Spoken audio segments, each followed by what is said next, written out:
अस्सलाम वालेकुम।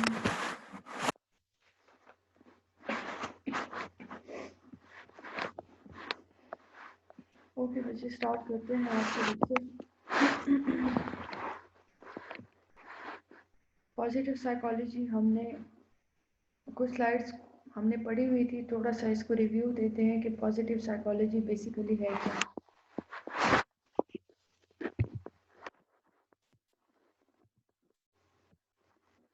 Introduction to positive psychology.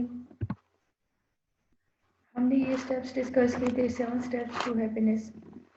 Think less, feel more, frown less, smile more, talk less, listen more, judge less, accept more, watch less, do more, complain less, appreciate more, fear less, and love more. These are the 7 steps that leads a person life to a happiness. क्योंकि जब हम controversy से बाहर होते हैं, जब हम hypocrisy से बाहर होते हैं, जब हम स्ट्रेट फॉरवर्ड होते हैं, ट्रांसपेरेंट होते हैं, लॉयल होते हैं, ऑनेस्ट होते हैं, हमारा गोल डायरेक्टेड बिहेवियर होता है, तो हमारा जो अटेंशन है वो कभी भी लोगों की तरफ डाइवर्ट नहीं होता, कभी भी हम नेगेटिव एक्टिविटी में इन्वॉल्व नहीं होते।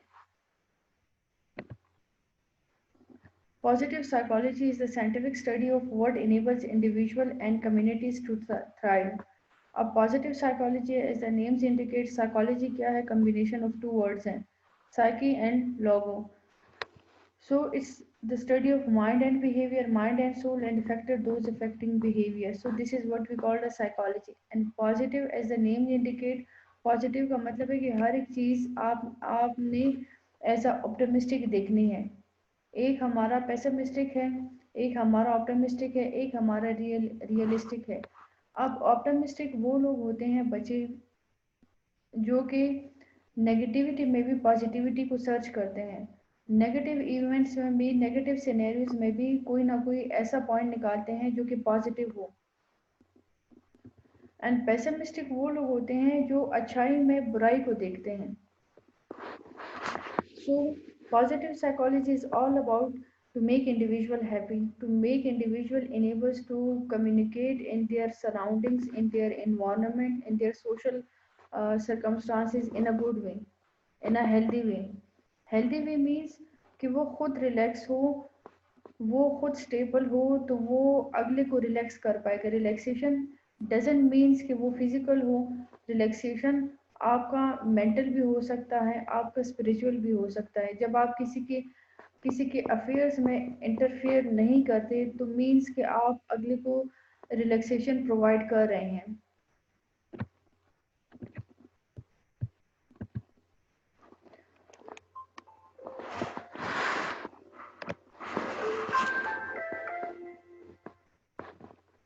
Okay, what is positive psychology? It operates from a strength model, do not operate from a pathology model, examines weakness but builds on a maximize human strength, emphasizes the positive side of behavior, focus is on developing meaning, fulfillment, positive emotions and connections, address questions of happiness, vitality and meaning in life. क्या है? सब कुछ positivity पे depend करते हैं। आपकी strength क्या है, आपकी वीकनेसेस क्या है, जब आपको रियलाइज हो जाता है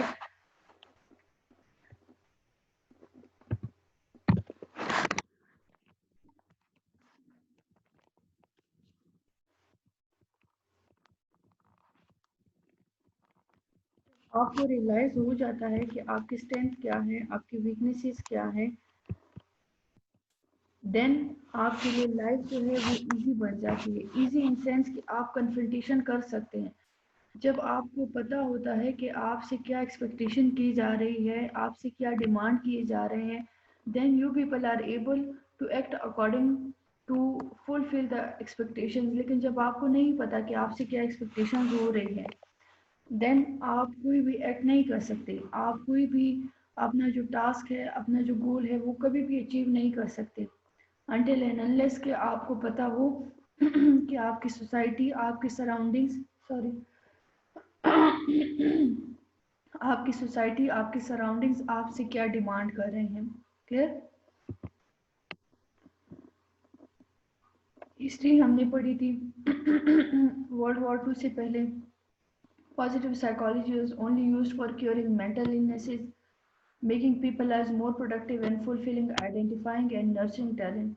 अब वर्ल्ड वॉर टू से पहले जो पॉजिटिव साइकोलॉजी थी उसको मेंटल इलनेस के लिए यूज़ किया जाता था।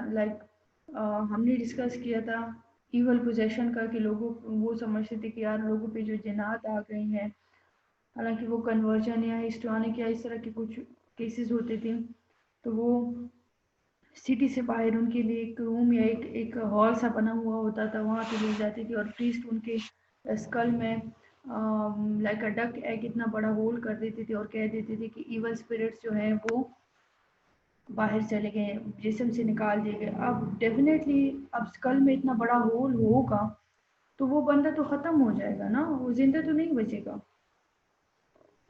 फिर जब पॉजिटिव साइकोलॉजी, फिर जो लोगों में थोड़ी सी अवेयरनेस आना शुरू हो गई, जब 17th सेंचुरी का एरा स्टार्ट हो गया, 18th सेंचुरी का एरा स्टार्ट हो गया, तो लोगों में क्वेश्चंस करना, लोगों की क्यूरियोसिटी ज़्यादा हो गई। फिर उन क्यूरियोसिटी को जस्टिफाई करने के लिए नॉलेज की ज़रूरत थी, अपने क्वेश्चंस के लिए आंसर ढूंढना उन्होंने शुरू कर दिया। फिर काफ़ी उस टाइम फिर काफ़ी इनोवेशन हो गई। अगर हम 18th सेंचुरी को देखें ना बच्चे, तो वहाँ पे 18th सेंचुरी में अगर हम देखें तो जितने भी मेडिसिन की फील्ड में, तिब के शोबे में जितनी भी प्रोग्रेस थी वो मुस्लिम्स ने की। लेकिन अनफॉर्चुनेटली मुस्लिम का ये है, जब हम ओवर एक्साइटेड हो जाते हैं, जब हम कंप्लीटली रिलैक्स हो जाते हैं कि मैंने ये चीज़ अचीव कर ली, फिर हम अपनी पोजीशन के साथ जो है जस्टिस नहीं कर पाते।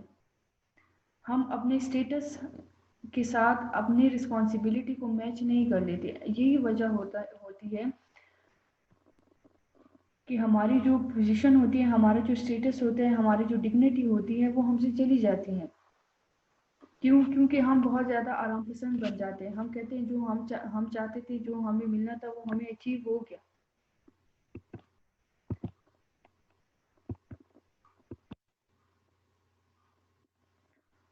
Doctor Morton father of positive psychology, जिस तरह फ्रॉइड है father of psychoanalysis, William Wundt है फादर ऑफ साइकोलॉजी।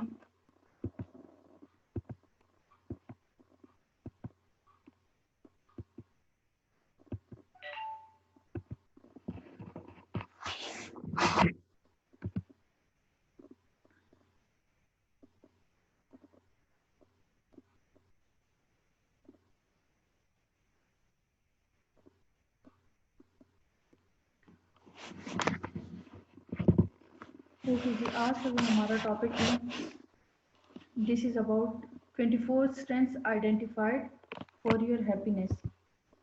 हैप्पीनेस का टॉपिक जो है वो इंशाल्लाह मैं ऐड करूँगी, इसके बाद जो है हम हैप्पीनेस का टॉपिक पढ़ेंगे। जिस तरह अभी हमने प्रीवियस लेक्चर में पढ़ा था, conceptual organizations, the three domains of happiness: pleasant life, positive emotions about past, present and future. The pleasant life is a life that maximizes positive emotions and minimize pain and negative emotion. A pleasant life के लिए इंसान को optimistic बनना ज़रूरी है कि वो अपनी लाइफ में पॉजिटिव चीज़ों को ग्रैब करे, पॉजिटिव चीज़ों पे फोकस करे। नेगेटिविटी पे अगर वो फोकस करेगा तो डेफिनेटली वो फर्दर प्रोग्रेस नहीं कर पाएगा, उसकी लाइफ वहीं पे स्टॉप हो जाएगी। हम हमेशा मोस्टली हम लोगों की यही आदत होती है, ह्यूमन नेचर इज़ कि हम पॉजिटिविटी से ज़्यादा नेगेटिविटी पे फोकस करते हैं। फिर जब हम अपने पठानों को देखते हैं, अपने कल्चर की, अपने बैकग्राउंड की जब हम बात करते हैं, तो हमारे लोग हमेशा रिवेंजफुल क्राइटेरिया में फंसे होते हैं। हर टाइम गुस्सा होता है, फलाने के साथ ये करूँगा, इसके साथ वो करूँगा, ऐसा होगा वैसा होगा। क्यों? क्योंकि दे आर पेसिमिस्टिक। अगर ऑप्टिमिस्टिक होते तो गोल डायरेक्टेड बिहेवियर होता, अगले की बातों से कोई फर्क नहीं पड़ता। लेकिन यहाँ पे हमारा गोल डायरेक्टेड बिहेवियर नहीं है। हम अगले के ओपिनियन को लेके चलते हैं, अगले की परसेप्शन को लेके चल रहे हैं, अगले के थॉट्स को लेके चल रहे हैं, अगले के आइडियाज़ को लेके चल रहे हैं, जबकि हमारी खुद की क्रिटिकल थिंकिंग स्टॉप हो गई है, हमारी खुद की नॉवेल्टी नहीं रही। अब खुद की क्रिटिकल थिंकिंग इन्हेंस करने के लिए, खुद की कॉग्निशन इन्हेंस करने के लिए खुद का जो गोल डायरेक्टेड बिहेवियर है उसको फोकस्ड रखने के लिए हमने पेसिमिस्टिक बनना है, to focus on a positive aspects of one's own life. Engage life क्या है? Consist of using positive individual traits including strength of a character and talent, wise development of strengths and talents leads to more engagement, absorption and flow। अब engaged life क्या है? आप अपने आप को, अपनी स्ट्रेंथ्स को, अपने टैलेंट को किसी गुड पर्पस के लिए डिवोट करते हैं। अब गुड पर्पस क्या है? गुड पर्पस ये भी है कि आप अपनी लाइफ अच्छी बनाएं, this is also one of good purpose. अब आप अपनी लाइफ डिवोट करें, अपना स्ट्रगल करें। अभी की जो स्टूडेंट लाइफ है, यहाँ पे अगर आज आप रेस्टलेस होते हैं, आज आप 1-2 घंटे की नींद कम ले लेते हैं, आज आप मेहनत करेंगे तो अपकमिंग फ्यूचर जो होगा वो आपका ब्राइट होगा। क्यों? क्योंकि हर स्ट्रगल का, हर स्टेप का, हर एक कोशिश का, हर एक मेहनत का जो है वो हमें रिवॉर्ड मिलता है। हम अच्छा करते हैं फिर भी हमें उसके कॉन्सिक्वेंसेस मिलते हैं इन अ गुड वे। हम अगर बुरा करते हैं बच्चे तो उसके भी हमें कॉन्सिक्वेंसेस मिलते हैं इन अ नेगेटिव वे। सो जो जैसा करता है वैसा ही बढ़ता है, टिट फॉर टैट। अब अगर मैं अपनी लाइफ, आप अपनी लाइफ, आपके पास अपना टैलेंट है, अपना स्ट्रेंथ है, अपनी वीकनेसेस हैं, आपने उन सारों को जो है वो आपको पता चल गया मुझे में क्या लिखी है, क्या टैलेंट है, क्या स्किल है, क्या कैपेबिलिटी है, कितनी कैपेसिटी है, मैं कितना काम कर सकती हूँ। उसके अकॉर्डिंग मैंने अपने लिए स्ट्रेटेजी बनाई। जब आप इनिशिएटिव लेते हैं किसी काम का, किसी चीज़ के करने का इरादा कर लेते हैं बच्चे, तो अल्लाह आपकी मदद ज़रूर करता है। लेकिन जब आप प्लानिंग ही करते हैं, मैंने ये काम करना है, बस वो प्लानिंग ही रह गई। प्लानिंग के लिए आपने अपनी कॉग्निशन, अपनी क्रिटिकल थिंकिंग यूज़ की ना, तो उस प्लानिंग के लिए क्रिटिकल थिंकिंग यूज़ करने के बाद आपने उसको रियलिटी में भी, रियल लाइफ में, डे टू डे लाइफ में उसको इम्प्लीमेंट भी तो करना है। लेकिन इम्प्लीमेंटेशन नहीं होती। जब तक इम्प्लीमेंटेशन ना हो तब तक सक्सेस नहीं है। मैं सोचती हूँ मैं ये पेपर लिखूंगी, ये पेपर लिखूंगी, ये पेपर लिखूंगी, कब कब लिखूंगी? सक्सेस तब है कि मैं राइटअप स्टार्ट कर दूं। सक्सेस तब है कि मैं अपने टैलेंट को इन अ गुड वे यूज करूं। अब यहाँ पे मैं अपने टैलेंट, अपने स्किल, अपनी कैपेबिलिटीज को, मेरा गोल डायरेक्टेड बिहेवियर है, मुझे लोगों की नहीं परवाह, मैं लोगों को नहीं जज कर रही, मुझे लोगों के अफेयर्स में इंटरफेयर करने का टाइम ही नहीं है, ना मैं इंटरेस्टेड हूँ। जब आप खुद की लाइफ आपकी बिजी होती है तब आप दूसरों की लाइफ के बारे में कम ही सोचते हैं, आपको इंटरेस्ट नहीं रहता, क्योंकि आप में और उनमें फिर लेवल का डिफरेंस आ जाता है। ये लेवल का डिफरेंस अगर हम कहें ना, यही आपकी अगर positive psychology, pleasant life, engage life, meaningful life, अगर हम इस्लामिक फिनोमेना के साथ कनेक्ट करें ना, तो इस्लामिक फिनोमेना के साथ कनेक्ट करेंगे तो क्या है कि पेशेंस आएगा। गोल डायरेक्टेड बिहेवियर को पेशेंस आएगा। पेशेंस इसलिए आएगा कि अगर फेलियर है, लेकिन आपको पता है मैं कर सकता हूँ, सरकमस्टांसेस इस तरह थे, इस वजह से फेलियर हो गई या ये हो गया। अगर सक्सेस है तो आप और ज़्यादा मोटिवेटेड होंगे, मैं और काम करूँगा। तो मतलब है तवक्कुल अल्लाह, इंशाल्लाह, ये वाले सारे इस्लामिक कंसेप्ट ऑलरेडी आपकी लाइफ में आ जाते हैं। फिर जब आप लोगों की लाइफ में इंटरफेयर नहीं करते, तो जैसे मैंने कहा कि लेवल डिफरेंट हो गए, तो डेफिनेटली आप मुत्तकी बन गए ना। मुत्तकी होने के लिए ज़रूरी नहीं है कि आप 5 वक्त की नमाज पढ़ें, मुत्तकी होने के लिए ज़रूरी नहीं है कि आप हज करें। एम आई राइट बच्चे? Yes ma'am. जो शैतान था, इब्लीस था, वो भी हज़ारों लाखों साल उसने भी इबादत की है। तो नमाज से बख्शिश नहीं है, नमाज से कुछ नहीं होता अनटिल एंड अनलेस कि आपकी ज़बान आपके हाथ से दूसरा मुसलमान छोड़े, दूसरा इंसान महफूज ना रहे। सो मीनिंगफुल लाइफ क्या है? मीनिंगफुल लाइफ में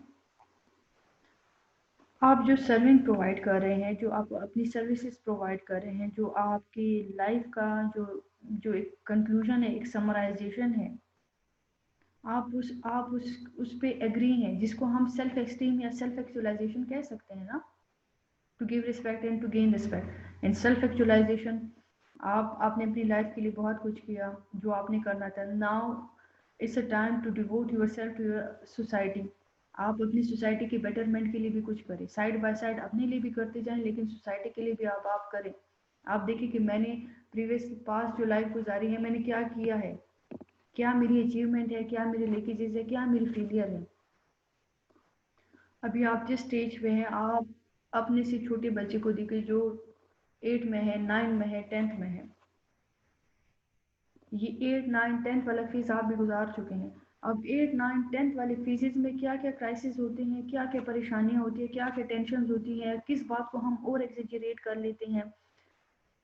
अब आपका स्टेज वो गुजर गया है, अब आप एडल्ट स्टेज पे जब आ गए हैं, तो अभी का जो 8, 9 का बच्चा है, उसकी लाइफ या उसकी जो ओवर एग्जेजरेशन है, अभी आप उसको समझा सकते हैं। क्यों? क्योंकि अब आपने खुद वो चीज़ें एक्सपीरियंस की हुई हैं।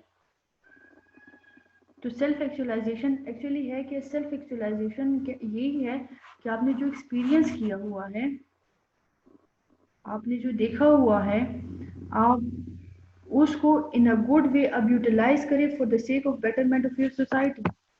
क्लियर?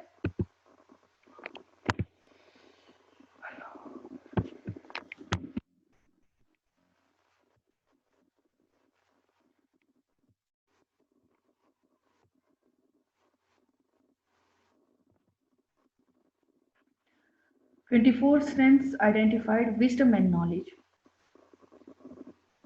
विजडम अगर हम उर्दू में ट्रांसलेट करें, अकलमंदी, नॉलेज आपका इल्म।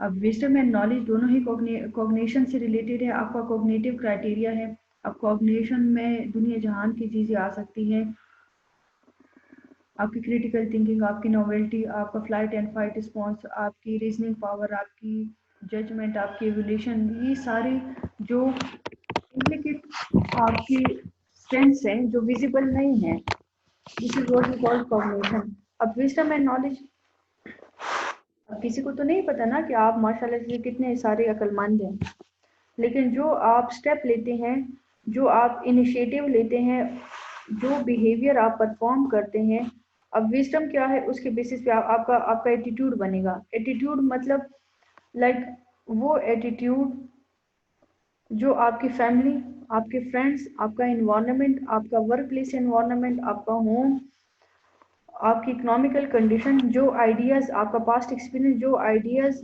जो माइंड सेट आपका बनाते हैं, वो आपका एटीट्यूड होगा। फिर वही एटीट्यूड आपकी बिहेवियर फॉर्मेशन करता है। उसी एटीट्यूड के बेसिस पे इसमें रिलीजन भी आता है, इसमें बिलीफ सिस्टम भी आता है, इसमें आपके वैल्यूज भी आते हैं, इसमें आपका कल्चर भी आता है। यही यही चीज़ें जो है वही आपकी बिहेवियर फॉर्मेशन करती है ना, वही चीज़ें आपका बिहेवियर बना रही है। So cognitive strengths that entails the acquisition and the use of knowledge, creativity, curiosity, open-mindedness, love of learning, perspective।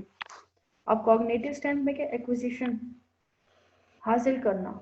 अब उस हासिल करने में क्या है, नॉलेज है, विजडम है। अब यहाँ पे देखिए ना, पॉइंट क्या है, यहाँ पे नहीं लिखा विजडम एंड एजुकेशन, यहाँ पे लिखा है wisdom and knowledge. Education is only acquisition, only obtaining a degree. Qualification is your knowledge, knowledgeable होंगे। आप नॉलेजेबल होंगे तभी क्यूरोसिटी आएगी, आप नॉलेजेबल होंगे तभी क्रिएटिविटी आएगी। लव ऑफ लर्निंग, आपको क्यूरोसिटी है और सीखने की और जानने की, लेकिन यहाँ पे क्यूरोसिटी नहीं होती और जानने की और सीखने की। क्यों? क्योंकि बस हमें अपने सिलेबस से मतलब है, सिलेबस है बस, यही काफ़ी, इट्स मोर देन इनफ, हालांकि ये भी बहुत ज़्यादा है।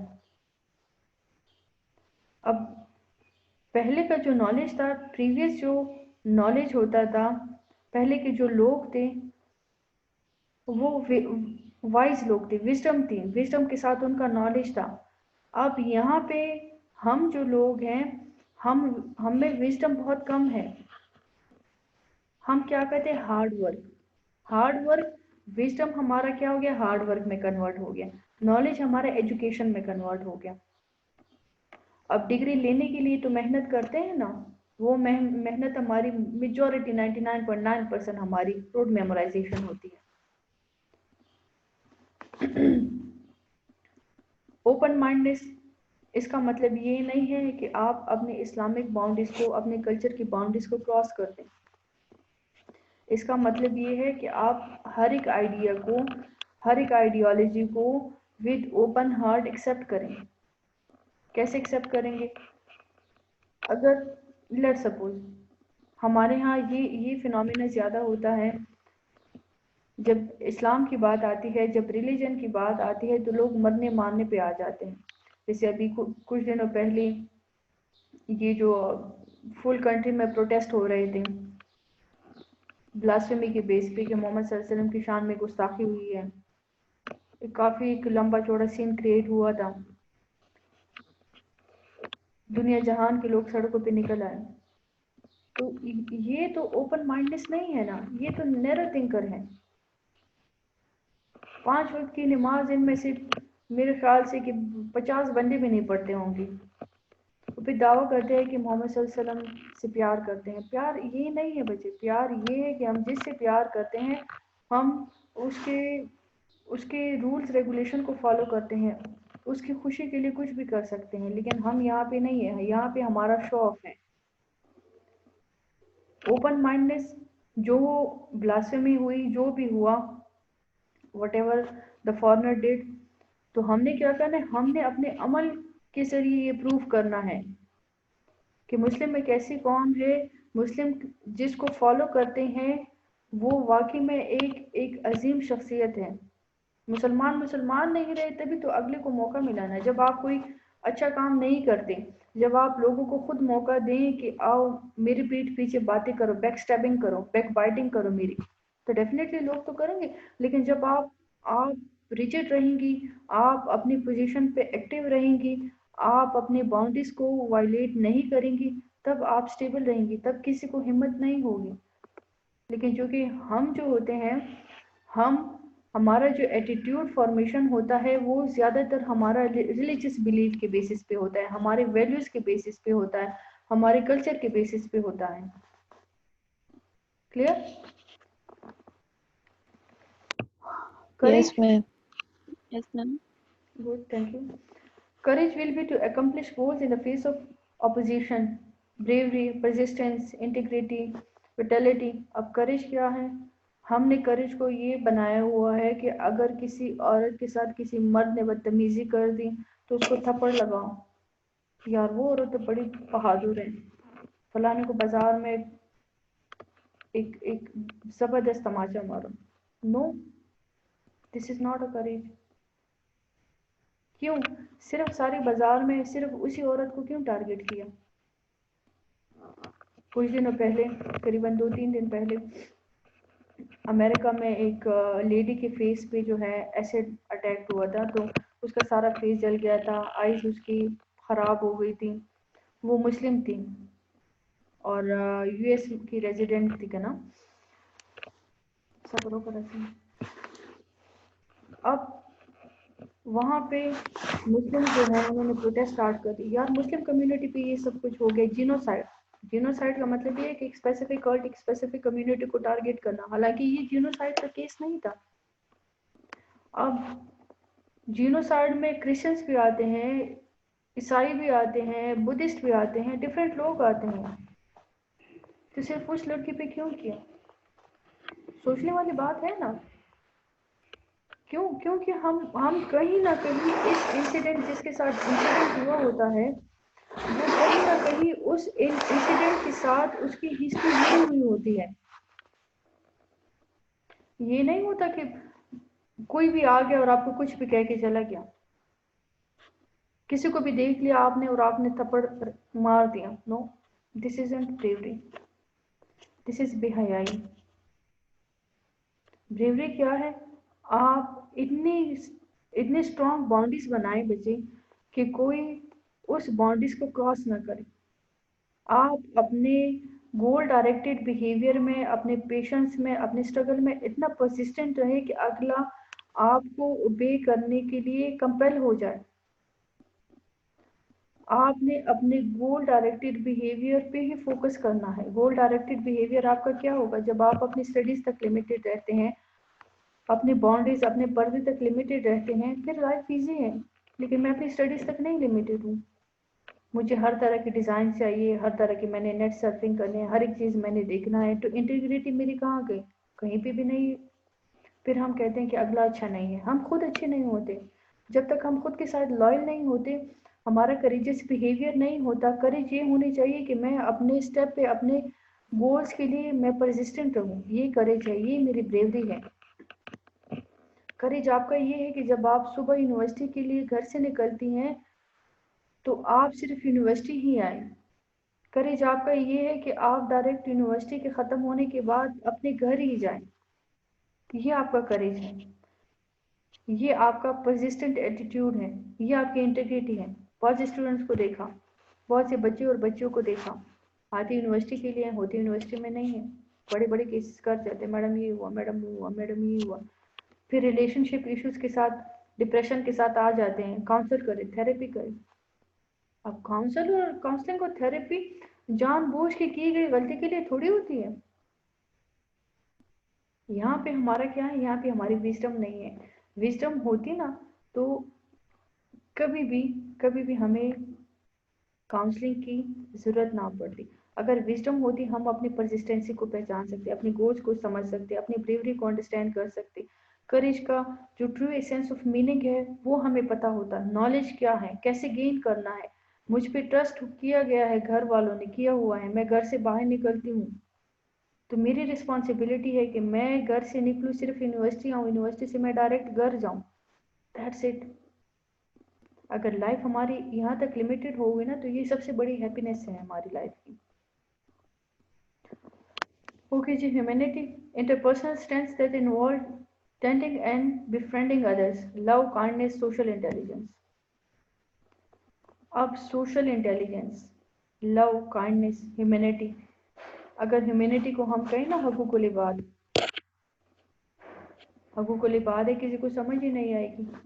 लेकिन मैं क्वेश्चन, लेट सपोज एक क्वेश्चन है, मैं क्वेश्चन दूं कि राइट अ नोट ऑन हकूक़ुल इबाद, ओहो फिर तो मसला हो जाएगा, ये तो साइकोलॉजी है, उर्दू इस्लामियात थोड़ी है। लेकिन वही क्वेश्चन मैं कहूँ व्हाट इज़ ह्यूमैनिटी, फिर आप लिख सकते हैं, फिर हम लिख सकते हैं। क्यों? क्योंकि हम वर्ड्स की इन डेप्थ को नहीं देखते, हम वर्ड्स की सिलेक्शन को नहीं देखते, हम कंटेंट को नहीं देखते, हम जस्ट डिग्री को देख रहे हैं।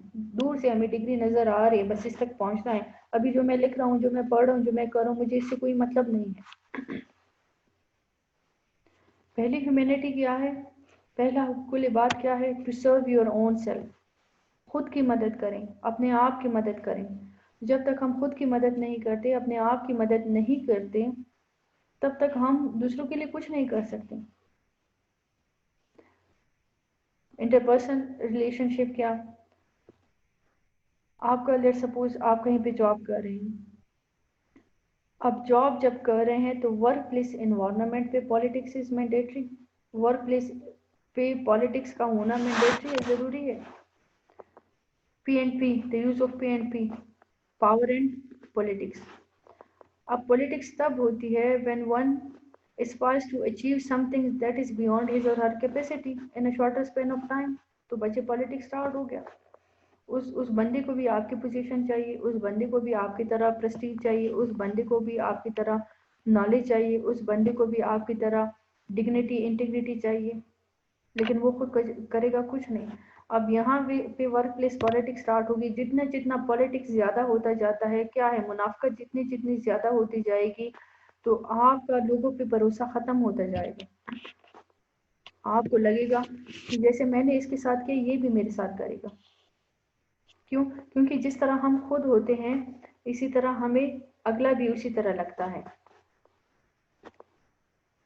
सो ह्यूमैनिटी क्या है? पहले अपने आप को सर्व करें। अब यहाँ पे मेरा वर्क प्लेस इन्वायरमेंट में मैं परेशान हूँ, डेफिनेटली जैसे हायर अथॉरिटी ने अपने मैनेजर पे गुस्सा किया, मैनेजर ने अपने जूनियर मैनेजर पे गुस्सा किया, जूनियर मैनेजर ने अपने सबऑर्डिनेट पे गुस्सा किया, सबऑर्डिनेट का जो गुस्सा है तो वो तो लो पावरफुल बंदा हो गया ना। अब बच्चे लो पावरफुल बंदा है, उसके पास कोई पावर नहीं है, तो वो अपना गुस्सा किधर निकालेगा? वो घर आएगा अपनी वाइफ पे, वो बड़ा से गुस्सा निकालेगा। अब बीवी है, अपने शौहर शौहर पे तो गुस्सा नहीं कर सकती, वो अपना गुस्सा जो है वो बच्चे पे निकालेगी। बच्चा क्या करेगा? वो अपना गुस्सा अपने पेरेंट्स पे थोड़ी निकाल सकते हैं, वो गुस्सा अपने अपने नेबरहुड, अपने सिबलिंग्स, अपने पीयर ग्रुप पे निकालेगा। एक एक एक सर्कल स्टार्ट हो गया। सर्कल किसने स्टार्ट किया? अब एक बंदे की गलती की वजह से ये सारा चेन जो है वो डिस्टर्ब हो गया। अब इन सब की डिस्टर्बेंस, इस सब की तकलीफ की जिम्मेदार मैं हूँ। I am responsible. तो कहाँ की ह्यूमैनिटी, कहाँ का हुकूक बात? जितना जितना आप जो है अपने गोल की तरफ मूव करेंगे ना, जितना जितना आप जो है अपने अपने आप तक लिमिटेड रहेंगे, तो इट मीन्स कि आप डायरेक्टली इनडायरेक्टली हुकूकुल इबाद को पूरा कर रहे हैं। किसी को कुछ ना कहना, किसी के काम में इंटरफियर ना करना, किसी को तकलीफ ना पहुंचाना, किसी की बैक बाइटिंग ना करना, ये सारा क्या, ये हुकूकुल इबाद ही तो है ना। अभी ये सारे स्टेप हम कैसे गेन कर सकते हैं? Only persistence behaviour, persistence behaviour, गोल डायरेक्टेड बिहेवियर। सिंपल फिनोमेना है, सिंपल चीज है। जैसे अगर मैं अपनी एग्जांपल दूं, मेरे किसी के साथ कोई कोई लिंक नहीं है, न मैं किसी किसी रिलेटिव के साथ कम्युनिकेट करती हूँ, नहीं। मेरा जस्ट अपने तक काम है, अपने अपने सिबलिंग्स तक, अपने भाइयों तक, अपनी बहन तक, बस। अब ये मेरी लाइफ है, मैं खुश हूँ, मैं सक्सेसफुल हूँ। क्यों? क्योंकि इस लाइफ में ये नहीं है कि आपने ये किया, आपने ये किया, आपने ये बात की, आप फलाने ने ये बात की, नहीं। अब जब ये बातें नहीं है, तो मेरा जो फोकस ऑफ अटेंशन है जस्ट एक ही पॉइंट की तरफ है, मेरी स्टडीज में, मेरा जॉब, मेरी स्टडीज, मेरा घर।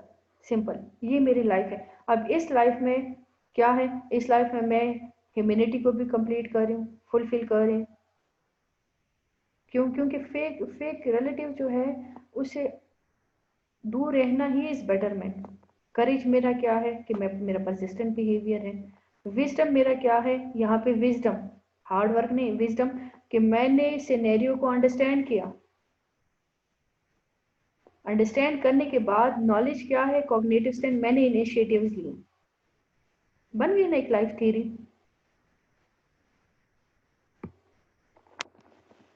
Any question?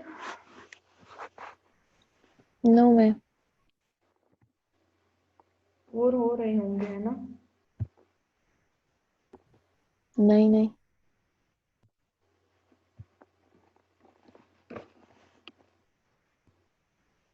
Transcendence, transcendence, if you people do remember कि हमने मैस्लो की हायरार्की जब पढ़ी थी, मैस्लो की हायरार्की पहले बेसिक नीड्स थे, फिर सेफ्टी नीड्स थे, फिर सिक्योरिटी नीड्स थे, इस तरह था। Yes ma'am. पहले कौन कौन से नीड्स थे? बेसिक नीड्स थे, फिर सेफ्टी नीड्स थे, फिर लव एंड बिलोंगिंगनेस नीड्स थी, फिर सेल्फ एस्टीम था, फिर सेल्फ एक्चुअलाइजेशन था, फिर अबाउट सेल्फ एक्चुअलाइजेशन। अब ये सारे जो स्टेप्स थे बच्चे, ये सारा वेस्टर्न कंसेप्ट था क्रिश्चियनिटी के अकॉर्डिंग, क्योंकि इब्राहिम मैस्लो जो थे वो क्रिश्चियन ही तो थे ना।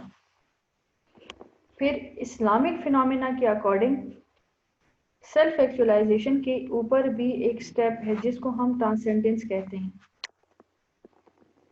ट्रांसेंडेंस में क्या होता है? Strength that forge connection to the larger universe and provide meaning, appreciation of a beauty and excellence, gratitude, hope, humor, spirituality.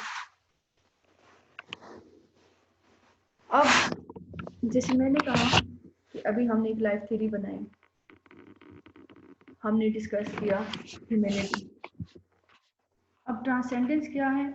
About everything. जब आप true essence of life meaning समझेंगे, जब आप अपनी पर्पस ऑफ लाइफ को समझेंगे, जब आप खुद को अंडरस्टैंड करेंगे, जब आप समझेंगे कि मैं क्या हूँ, मेरा अल्लाह क्या है, जब हम बच्चे को कहते हैं ना, छोटा बच्चा होता है, उसको सिखाते हैं अल्लाह हर जगह पे है, अल्लाह हर जगह पे है। अल्लाह दिल में भी है, अल्लाह रहमान है, अल्लाह रहीम है। वो ये बातें होती हैं जो हमने सिर्फ सुनी है। सुनी का मतलब है मेयर एक्सपोजर। मेयर एक्सपोजर का मतलब ये, अगर हम इसको साइकोलॉजिकल देखें, mayor exposure is a technique. उसमें ये है बच्चे, मेयर एक्सपोजर में कि आपका बार बार रिपीटेशन या जिन चीज़ों के साथ आप बार बार फेमिलियर हो रहे होते हैं, तो उसके लिए आपका जो है पॉजिटिव एटीट्यूड होता है। अब मैं बार बार इन बातों से फेमिलियर हो रही हूँ तो मेरा पॉजिटिव एटीट्यूड है। अब बेसिक यहाँ पे ट्रांसेंडेंस क्या है, जो बार बार रिपीटेशन हो रही है मैं उसको फील कितना करती हूँ। ग्रेटिट्यूड मेरा क्या है कि मैं कितनी थैंकफुल हूँ, कितना मैं शुक्रगुजार हूँ उन चीज़ों पे जो मुझे दी गई हैं, जिससे मुझे नवाजा गया है। होप क्या है, आपकी उम्मीद। होप है बेटरमेंट की, होप है सक्सेस की, होप है गुड लाइफ की, होप है जन्नत की। होप है ना। अब ये होप, ये ग्रेटिट्यूड, ये मेरे स्ट्रेंथ तब होंगे जब मैं रियल में इन चीज़ों को समझूंगी, जब रियल में मैं जो है अपना और अपने रब का कनेक्शन बनाऊंगी। अब ट्रांसेंडेंस लोग कहते हैं कि ट्रांसेंडेंस गेन करना इज़ वेरी डिफिकल्ट, ट्रांसेंडेंस तक बंदा नहीं पहुंच सकता। लेकिन मैं कहती हूँ, जहाँ तक मेरी स्टडी है, ट्रांसेंडेंस तक पहुंचना is very easy. Easy in sense, हालांकि ये सबसे सबसे बड़ा दर्जा है, ये सबसे मुत्तकी लोगों का दर्जा है, ये सबसे परहेजगार लोगों का दर्जा है। ट्रांसेंडेंस, ट्रांसेंडेंस तक पहुंचना इजी क्यों? क्योंकि हमने अभी पढ़ा कि विजडम एंड नॉलेज है, मेरा गोल डायरेक्टेड बिहेवियर है, मेरा करेज है, मैं परसिस्टेंट हूँ।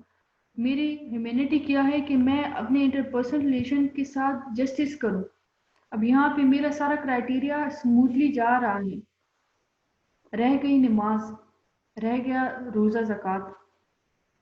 रोज़ा बीमार हो तो माफ़, अंटिल एंड अनलेस के आप दोबारा से आप आप हेल्दी नहीं हो जाते, आप इन गुड पोजीशन नहीं आ जाते। ज़कात फ़र्ज़ नहीं है अगर आपके पास कुछ नहीं है। हज, हज वो फ़र्ज़ है, वो फरीज़ा है जो सिर्फ अमीरों के लिए है, वो भी नहीं है फ़र्ज़। तो ट्रांसेंडेंस क्या है?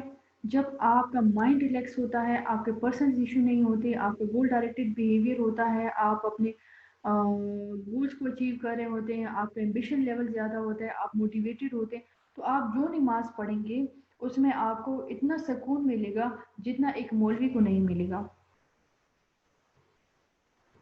तो ट्रांसेंडेंस क्या है? आपके दिल का सुकून है। वो दिल का सुकून जब आप जहाँ नमाज पे अल्लाह के सामने खड़े होते हैं, तो आप रियल में ऐसा फील होता है कि नमाज की जो दो हालतें हैं, या अल्लाह आपको देख रहा है या आप अल्लाह को देख रहे हैं, दोनों में से एक हालत में मस्ट आप हैं।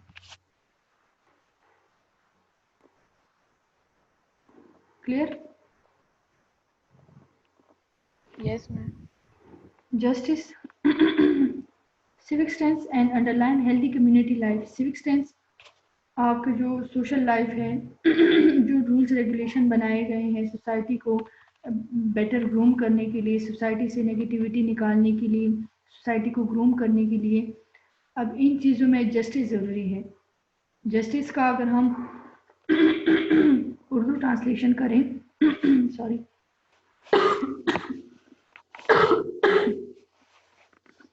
तो जस्टिस, ये सारे जो फिनोमिना है ना, ये सारे इस्लाम ही है। अब जस्टिस क्या है? इंसाफ, इक्वलिटी, मसावात, पढ़ा ना इस्लामियात में। Yes ma'am. अब वो सिविक स्ट्रेंथ है कि इक्वलिटी के बेसिस पे आप चलो। कानून जो है, लॉ जो है, वो अमीर गरीब के लिए एक जैसा है।